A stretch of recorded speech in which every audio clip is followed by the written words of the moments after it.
Here is the Subaru Crosstrek. Let's go ahead and get started. Open up the driver's side door. Now right over there is the primary hood release lever. Pull it. Now in front of the vehicle, right on top of the Subaru emblem, put one finger right in there and then push it left. While it's pushed left, lift up the hood. This hood requires a prop rod to stay in place, so grab the rod, put it right over there in that slot with the arrow marking it, and let it go.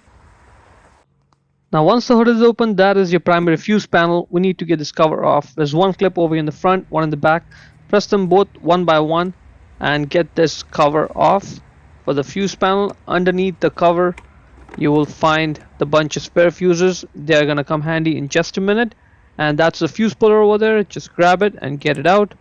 Now let's open the driver's side door, and right over there is a secondary fuse panel cover.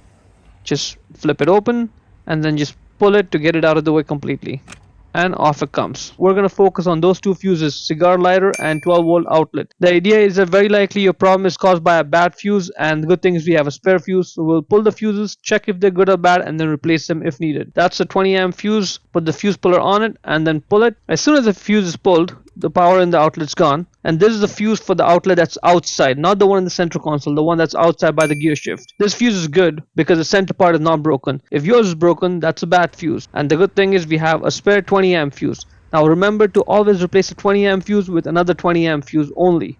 This fuse is good. Put it back in the original position, and as soon as I push it back in, the power is going to be back on. Same idea for the other one, the 15 amp. I pull it, the power is gone. Check it, and if needed you can replace it with the 15 amp spare fuse. Put it back in and the power is going to be back on. This is for the outlet that's inside the center console. Once you're done, just put this cover back on the way I'm showing, and then flip it closed. Put the fuse puller back in its position. Put the cover back on, and then press it down to secure it. And that's good, and that is pretty much it. To close the hood, first push on the hood and get the rod out of that slot. Put it back in its place and secure it. Lower the hood and slam it shut. Hope you found it useful. Before we go, let me give a quick shout out to Naya Motors Inc. for letting us use the car today to film the videos. They are a used car dealer here in Ottawa, Canada. Check out the link in description for their entire inventory.